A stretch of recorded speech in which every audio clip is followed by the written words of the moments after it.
Y'all know I'm jamming in the back, jamming in the back. Yes, I am. Welcome to TCS Consulting. My name is Marissa Bloedoorn. I am the CEO. And this is Leadership Development, Organizational Development. And this week, this month, we are focusing on women in the workplace. This Sunday will be Mother's Day. We're so excited. So we want to do a shout out to our moms in the workplace.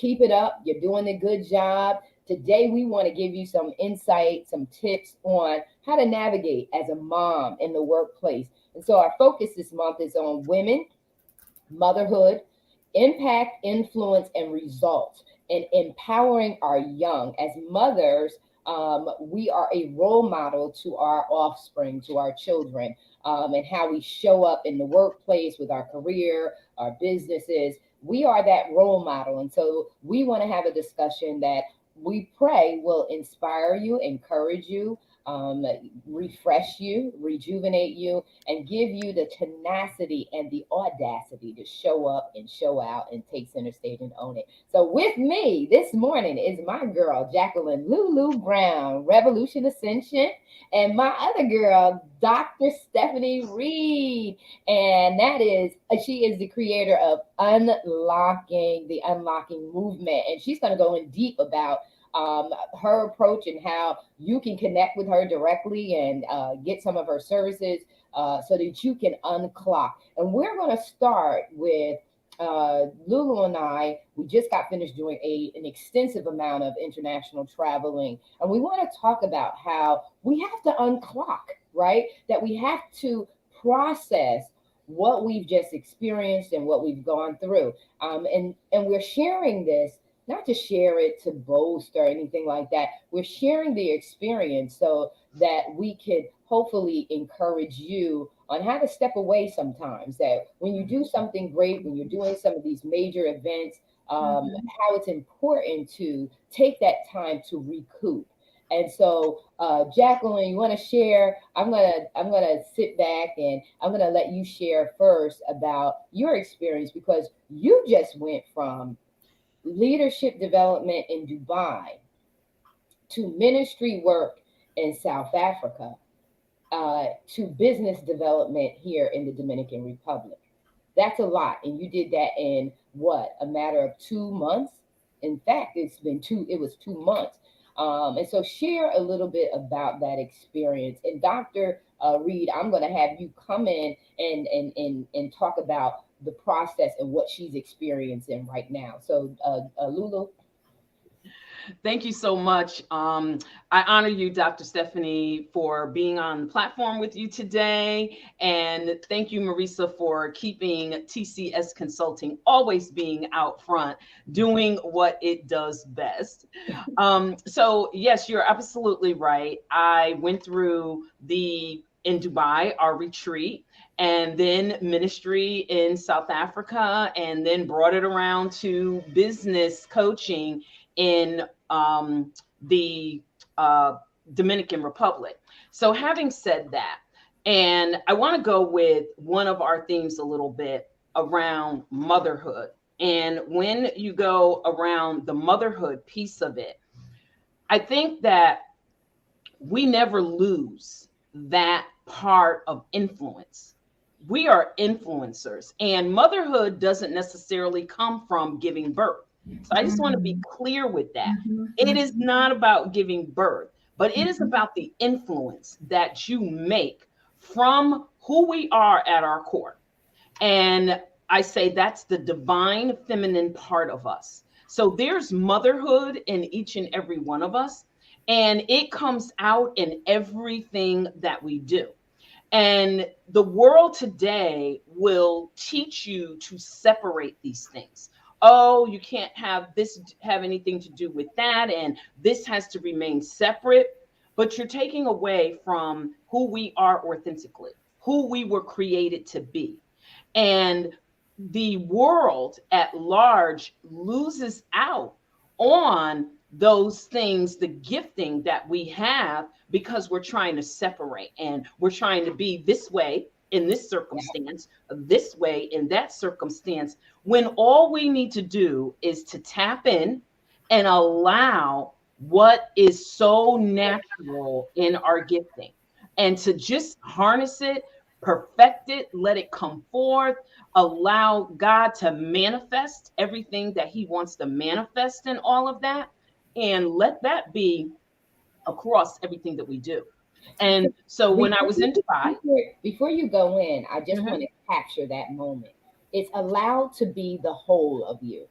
And yes, so we talk about leadership development and we talk about LMX, leader member exchange, right? So it's leader connectivity. The nurturing part of the woman is the connectivity, yes, right? And it's something that our male counterparts can learn from because what do they say? You get more bees with Bees with honey. honey. So, right. So I just wanted to tap into the importance of being the whole. Stop yes, separating like it's bad.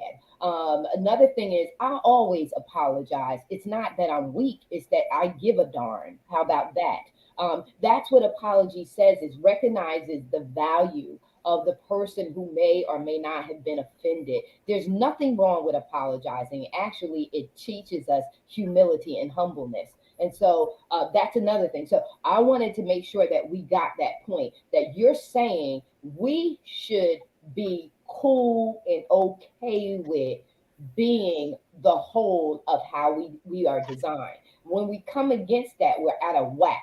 We're off kilter. And then we're Mhm. wondering why we're so emotionally unstable is because we're acting outside of our design.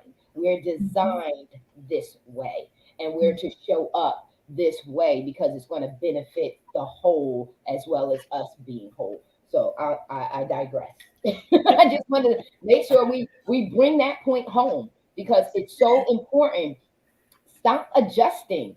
You adjust so much that you're just all out of whack, and then you're wondering why you're just all over the place, and you're self doubting, you're self sabotaging. Is because you're not, and that's what owning is all about. You got to the kingdom suffer violence, but the violent take. You gotta force yourself to be yourself. Yeah. Go ahead and be yourself because in that is the freedom. So I'm gonna be quiet. no, you made a wonderful point there. Excellent point.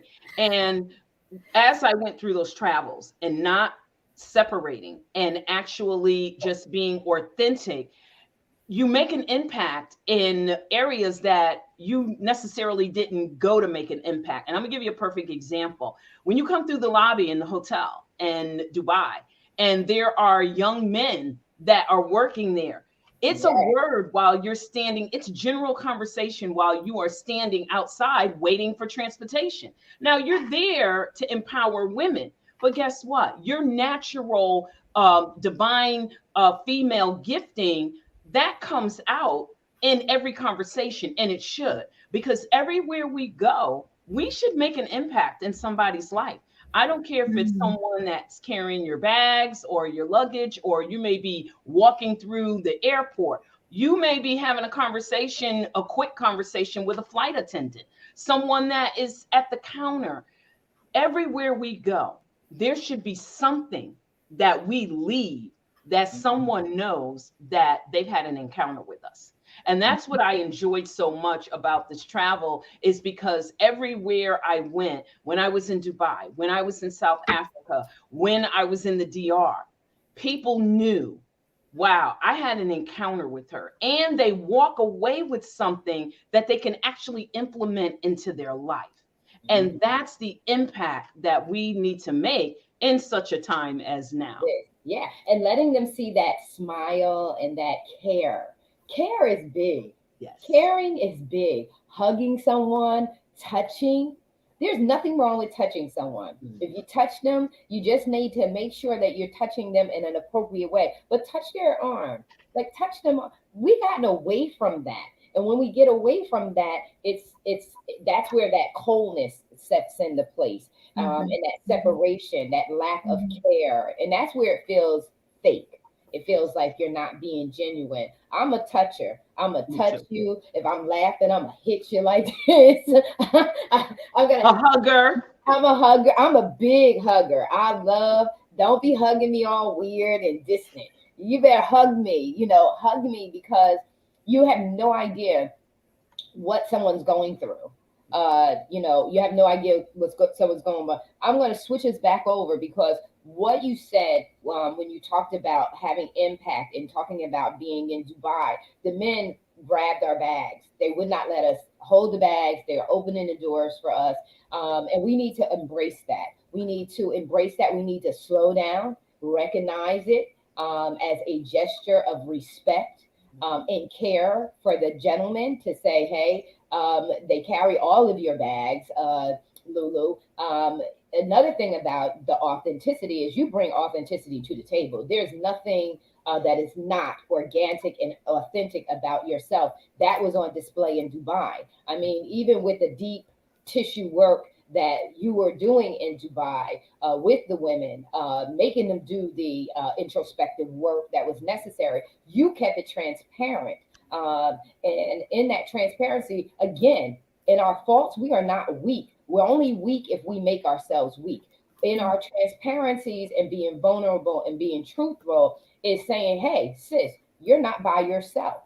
And if we model this to our girls, our young women, our daughters that are coming up, maybe we will have better relationships as women. We show them that true love causes one another to flourish. That secret hatred and jealousy. The grass is greener on the other side. No, be thankful for what you have because you may be looking at me thinking all my stuff is great. You ain't in my house. You don't have a clue. I may need you. I remember sharing with someone, hey, I needed you to take care of me because I was going through. And instead, you were focusing on your stuff. We need to be more sensitive as women to the needs and vulnerabilities of our sisters so that we can cover them, right? We want to cover, we don't want to expose you because if we expose you, we show the wickedness and the hate in our own hearts. We want to be able to cover you, protect you. How we say, fix your crown, but fix it right. Don't be fixing my crown with a hidden agenda. Fix my crown right. And so you displayed that in Dubai. And so I want to shift over to Dr. Reid because I want her to be able to intervene because I've been saying to my girl Jacqueline, LuLu, I was like, girl, you got to process all of what you just went through. And LuLu was like, excuse me, but when is this processing going to be over? And so I want you, Dr. Reid, to start talking about that unclocking process and giving ourselves that space to say it's all right for me to take some retreat time and cut everybody the heck off of me so that I can come back fresher for the people that I'm called to serve. So talk a little bit about your program, how you offer that, and why it's critically important for what we've just discussed to take place in each one of our lives as women and mothers. Well, first of all, I like to say, Jacqueline, it's so nice to meet you. Finally, I heard so much about you. Marissa, I always love to engage with you. We have these wonderful conversations and they keep getting more broad and expansive. So I'm glad that collectively we're expanding this conversation, especially when it comes to women and Mother's Day coming up. So I'm Dr. Stephanie. I'm a doctor of naturopathic medicine. I've been in practice for 19 years, and I'm also a wellness coach. And over the course of those 19 years, I found something very specific that's happening to women in an age group of 40 and above. And Jacqueline, when you were talking about owning your intuitive self, your power, your womanhood, that sounds great in theory, but you cannot imagine how many women don't know how to do that. And the reason is they don't trust themselves to listen to that intuition, that mother's wit, that biblical discernment. Because over the years, from when we were little girls, that part of us has been invalidated, right? Yeah. So you're saying, Marissa or Jacqueline, you could have said in your younger years, oh, that hurt my feelings. Girl, you're too sensitive. Mm-hmm. Or I thought that blah, blah, blah, blah, blah, you're overreacting. And then over time, then you hear the worst one of all. Are you on your period or are you in menopause? Right? That one will make me, want to do bodily harm. Because that's the default for a woman expressing herself authentically. Mm-hmm. When the other person on the other side is not willing, capable, or compassionate to understand that that is a valid aspect of us that needs to be accepted and nurtured. When that is nurtured, then we can trust that intuitive nudge. Because the truth is, most of the women that I've come in contact with all over the world for the past 19 years, there is a hidden sensitivity toward insecurity. And so we dress it up. We pretend like we know what we're doing. We pretend that we understand how to interact in those beautiful places. But secretly inside, we're judging ourselves. We're judging our environment from the perspective of triggers from the little girl who's not been able to develop her internal guidance system. Mm-hmm. Right. And so, yeah, it's one thing to say, girl, you better own it. But if I'm secretly insecure, what am I owning? Yeah, and that's the key. That is that, and it's about owning the insecurity. So for me, it's about, okay, I get it. It's not 1, 2, 3, but you got to start somewhere, and that means that you got to start owning your truths. That means that you got to have that serious conversation with self, and then have it privately. I have another one of our team members, Elaine Scales. She offers some online courses. Do it yourself. And so we were strategizing and talking. I said, sometimes people need to do programs where they're by themselves first, right? So they do your online course, Dr. Reid, by themselves. And once they start to get comfortable and they're processing it alone, where they know for a fact there's no judgment here because it's just me, right? Let me unpack by myself, because when I unpack, the room's going to be a mess. But once I got everything organized, then I can ask someone to come in. Now I got them decent enough to let someone in so that now they can help me. I get that. But to stay in Lodabar, that low place, that I don't get. That I don't get because you can get free. There's so much out here today that you can get free. And that's what drives me every single day, is to say, you are worth the going through the messy room and cleaning it up. You are worth the embarrassment first, or the shame first, because it does not last. Once you own that, no one can hold it against you. Yeah. But you know what?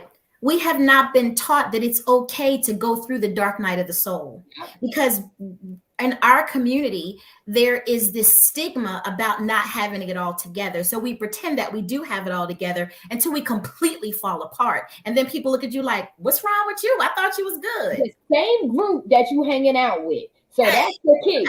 So we got to listen, expose the lie for the lie that it is. And so the same folks that you over there trying to make sure you impressing, and this is just a charge, is the same people that when you fall, 9 times out of 10, they're going to look at you and say, I told you so. Or, I didn't know that was going on. They'll look the other daggone way. And that's why you shouldn't compromise yourself to please them.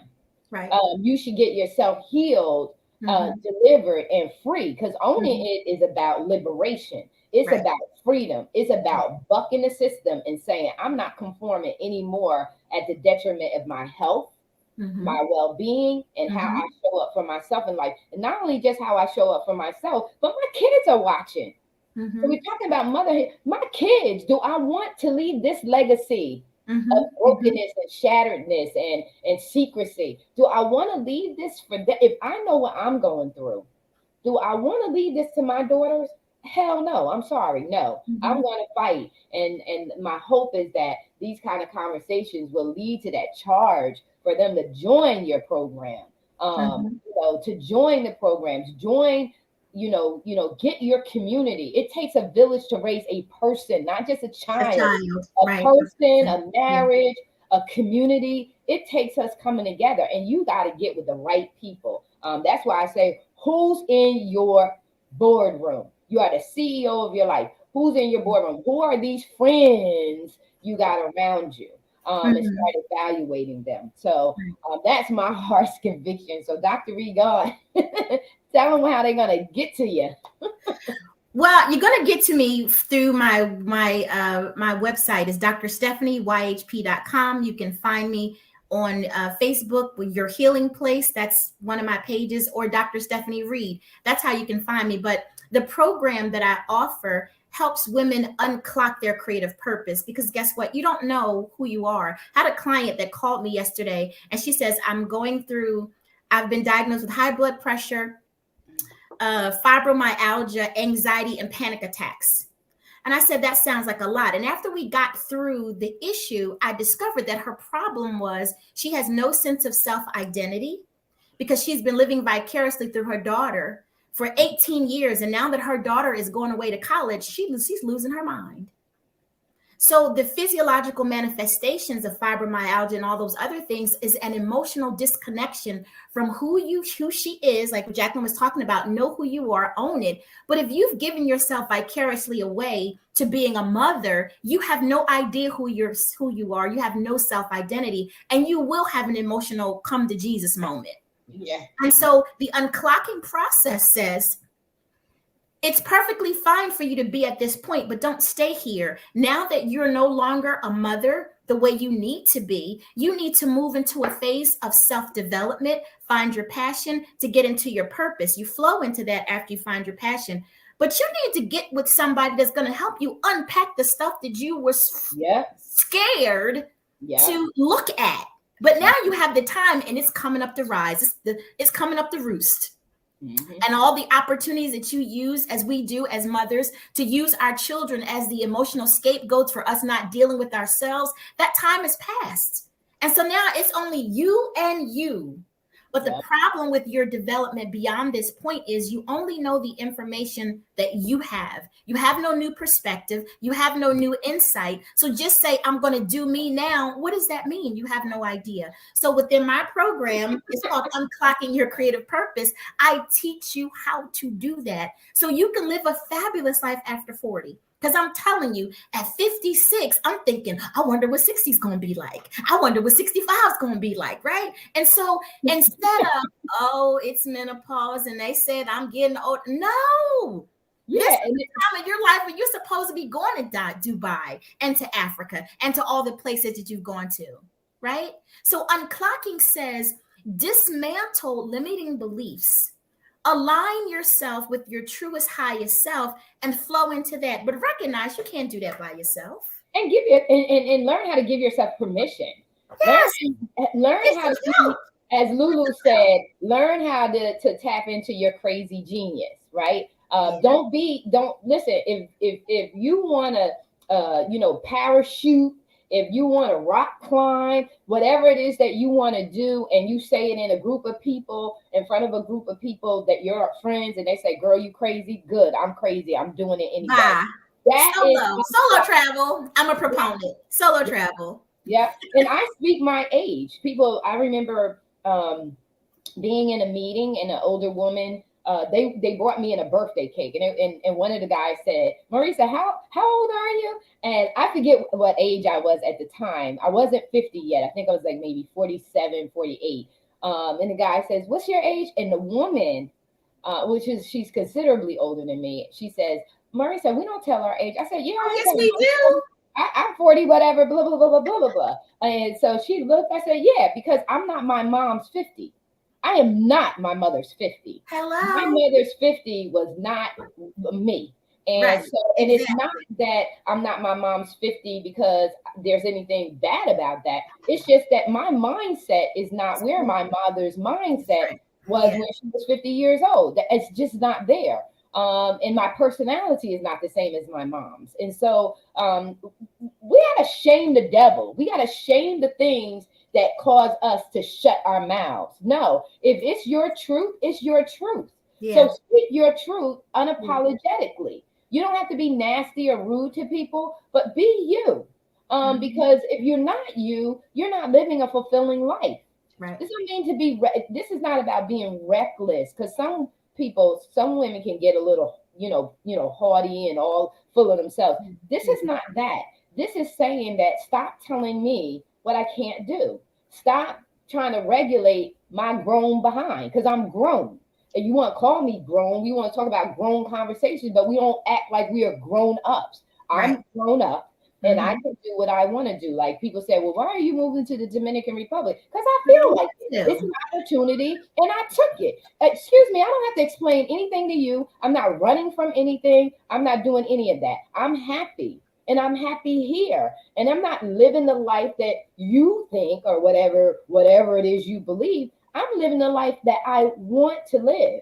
And so people, my sisters, moms out there, I remember, like Dr. Reid said, when my kids were growing up, I've always had a life kind of my own, with doing my own businesses, having my own agenda. I always had something that I was doing that was my own, and only because I wasn't the girl coming out of high school that was looking for a husband, a house, and children. That was not me. I was always artistic. I was always a go-getter. I just happened to become a mom very early and took the responsibility and said, hey, this is the path that I ended up going in. It wasn't the path that I was thinking of or the journey that I was envisioning for myself, but I've always been responsible. And I took the path and became that mom and wife. But I always had my hand in doing something that I guess I was called to do. I didn't realize that that's what I was doing, but it was. And so I still, even with having my hand in other things, had a moment, that empty nest syndrome, right? Like, oh God, they're leaving. They're getting ready to be gone. Now, now what? And I just so happened to have a strategy and a plan for myself. And it just fell into place. But if you, and I've seen women do this, if you had poured all of yourself into your kids, then that's why it is scary. Because if you have not cultivated any skills, if you have not allowed yourself to be stretched, being exposed to things that are uncomfortable but will develop you and prepare you for what would be next for you, then that is a place where you need to have some strategy. You need to reconnect with yourself. And then find out what it is that you like. Do some exploratory work. I always say explore some things. Start looking at, we talked about last month, the SWOT analysis. Look at, as a mom, look at what are your strengths, weaknesses, opportunities, and threats. Look at where you are in your career and different things like that.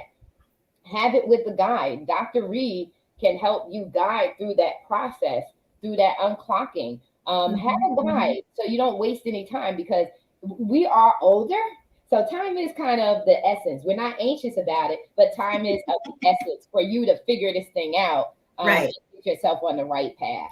Yeah. Whew. Yep.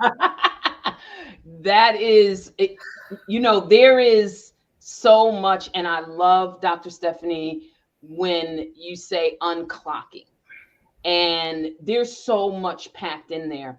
And when you talk about how do people, we can say that, well, we need to do this, we need to do that, but how do you do that?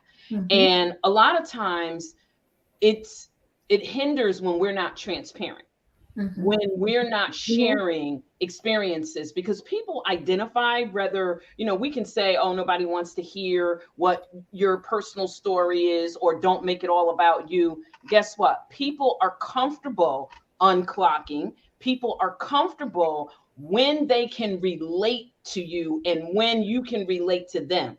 And those shared experiences, it helps people to let down the guard, come from behind the shields and the mask. And when I think about the come from behind the mask, I think every person on planet Earth almost has done a workbook, a workshop. I know I've written chapters and books about it, but the difference being is that I actually let you know how living behind a mask and unauthentic, how it starts out. I learned to live behind a mask when I was 5 years old. It's a learned, taught behavior. I was 5 years old. And at 5, I learned to suppress, to put the better on the outside. And somebody say 5 years old? Yes, 5 years old. I was in pain about something, and I learned from the people around me that, you know what? You can't let that bother you. You go home and cry about that at night, or you wet your pillow. And so it's a learned behavior. And we think we're being authentic, or we think we're being real, but the mask is still there.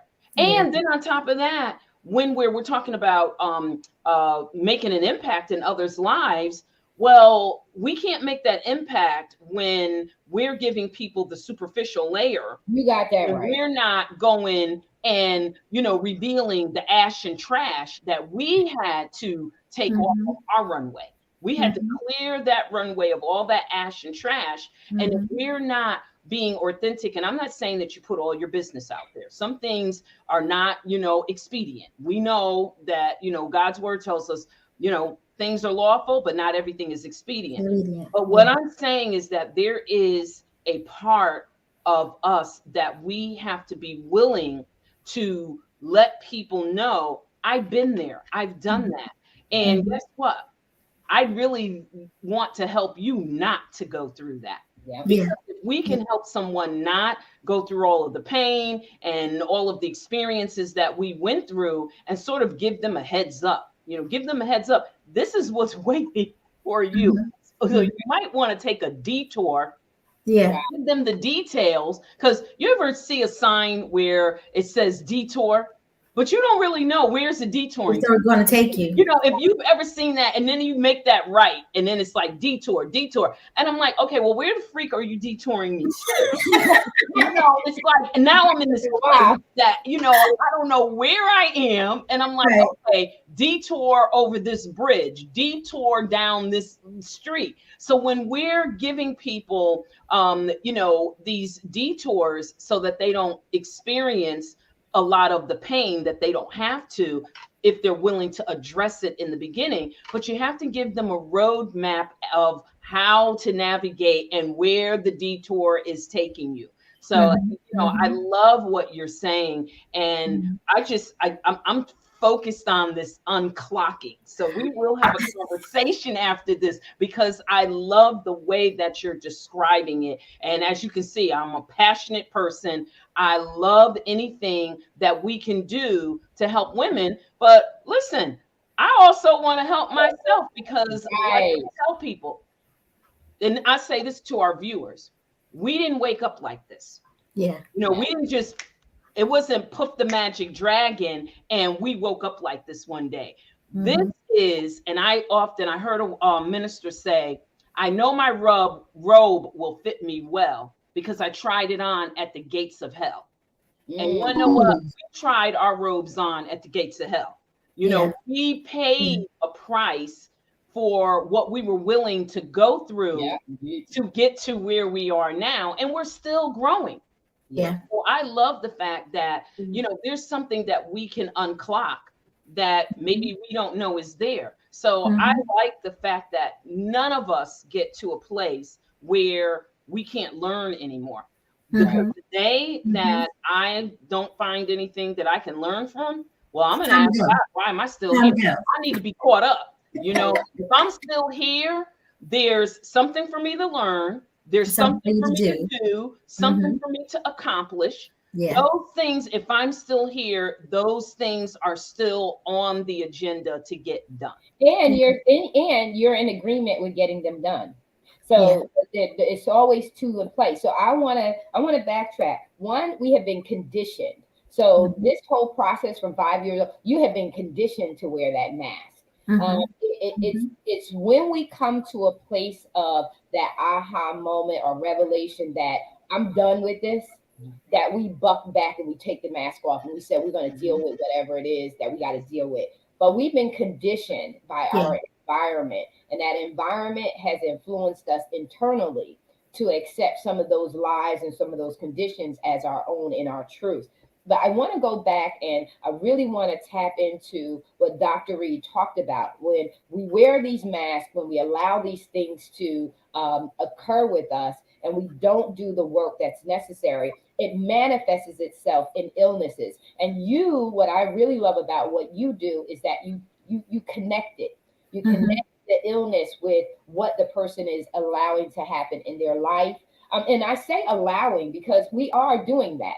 We can stop it. certain things we can stop. And then there are other things that we may not be able to stop, but we can learn how to be more effective in securing our own well-being as we deal with them. So I want you to share about what the work that you do is not just about the psychological thing, but it's also the manifestation of physical illnesses that start to manifest. Because this is why this is so important. This is not just about feelings. This is about how you are allowing these things to happen, and then we're wondering why we're balding. We're wondering why our skin is irritated and why our stomachs are messed up. It's because of we're not processing our stresses right. We don't know our triggers. We don't know what makes us, we lack self-awareness. So we don't know what makes us tick and what ticks us off. We don't know how to effectively navigate through this thing called life based on our design. And there is a method to the madness. And Dr. Reid, you have that. And so that's why this is bigger than just, we're talking about mental, we're talking about the whole. We're talking about mental, mind, spirit, mind, and body, and how we show up, behavior, how we see things, that how all of this ties together. And if we become self-aware and we begin to love ourselves enough, we can dismantle all of this mess. So Dr. Reid, close out with your closing thoughts. So let me just kind of put this out there. I've been doing what I do for 19 years, but I've also experienced so many of the same things that the women that I work with. There is this level of dedication and commitment to get you through. Like Jackie said, I've been where you are so I can take you to the door and through the door, right? The time is over for us to build these relationships based on trauma bonding. Girl, yeah, me too. But not me too and you haven't healed, right? Don't haven't healed, right? Other than that, don't dump your stuff on me to tell me your story, but there's no antidote, right? And so we have to make that distinction, how we're going to share our stories, who we're going to, and what is the purpose for sharing our stories. So what I do is when a person calls me, I spend a full hour with them absolutely for free, which is usually $500 for my corporate clients. It's free because I want the clients to be able to express themselves authentically so I can show them the road of how they got to where they got to. So for instance, when I was working with the lady who called me and says, look, I have hypertension, I now have fibromyalgia, I have anxiety attacks, blah, blah, blah, blah. Well, hypertension is anger, right? You're angry, your blood is boiling. Fibromyalgia says that you're at war with the entire world and you feel like 1,000 daggers are coming at you and you feel it all over your body, right? If we bring it down to layman's terms, you've heard anybody say, I was so scared I almost peed on myself. What you're saying is the energy of fear is in my kidneys and in my bladder. That's traditional Chinese medicine 101, right? When you have problems with carpal tunnel and your hands, that's you have a problem with giving and receiving. If we are not unclocked, meaning we're not living beyond our biological clock, meaning creating with our womb and nurturing that baby, if we have not moved beyond that, then we are energetically overloaded by giving ourselves away and absorbing all of the energy from all the problems that we don't have boundaries for. So you will have thinning of your hair. It's like, I'm so frustrated, I'm pulling my hair out. That's why our hair is falling out. When you have pain in your shoulders, that means you feel like the weight of the world is on your shoulders. And when you have a sore throat, that means you're not speaking your truth. It's directly tied to the throat chakra and also your thyroid gland. So if you're saying, I can't lose weight, blah, blah, blah, blah, blah, your thyroid gland may have slowed down so significantly because the energy in your throat chakra is slowed down, and you'll know it because you'll be cold all the time, cold hands and feet when it's warm outside. You'll have dry hair, dry skin. If you're still cycling, your cycles will be extremely heavy, and you'll have a hard time falling asleep. You'll have type 1 insomnia. So this is how this disintegration of spirit, mind, and body will manifest physiologically. So most women at our age group, they're saying, well, I'm having this problem, I'm having that problem. Well, Dr. Stephanie, the doctors can't figure it out. And I go, well, what are you afraid of? Well, what do you mean I'm afraid? Well, you got a kidney problem. That's fear. What are you giving too much and not receiving? Well, yeah, I give it. And every time somebody tries to give you something, you say, oh no, that's okay, right? It's all good. That's a giving and receiving problem, carpal tunnel all day long, right? When you have a problem with your lower back, it means you don't feel supported. If you have a problem with your legs, it means that you are afraid of moving forward. The jobs of the leg is to ambulate forward, consciously and spiritually moving forward in your path. I'm afraid to grow. Right. So when women come to me with these physiological problems, I boil it right back down to what's in your spirit and what are you thinking? What are you speaking out of your mouth? And again, this is not something that most people understand. They understand the socialization of what wellness is. My arm hurts, my back hurts. I need to change my diet. But guess what? You don't know what a good diet is for you because you haven't had analysis to understand your own biochemistry. And so a lot of people go, I have a good diet. And I'm going, okay, but I have hypertension. I have this and then I'm like, well, then you don't have a good diet. Right? Because your body's objective is to break things down to its smallest components and use the macronutrients for repair. So how I address the physiological issues, I immediately put someone on a detox program and a hair tissue analysis. If you get your car oil changed every 6 months or every quarter, and you've never done anything for your body, you can't expect to have health emotionally, spiritually, or physically because you're too polluted. If you have not unclocked yourself, meaning disconnected yourself from what you thought you were doing with your biological clock, and that time is over and you're still in a land where you should no longer be, even scripture says there's a time and a season for everything. If you're in a season and a time and doing something way beyond its capacity, then you're now ineffective in that role. So that's why unclocking is significant. And I'm saying unclock yourself from your understanding of what you did with your biological clock and move on to the passion and purpose for which God gave you breath for. But if you don't unpack all that stuff, those limiting beliefs, that inability to understand discernment, that misalignment with what you know and what you don't know, and be willing enough to take a mask off and go, you know what? I don't know. I need help.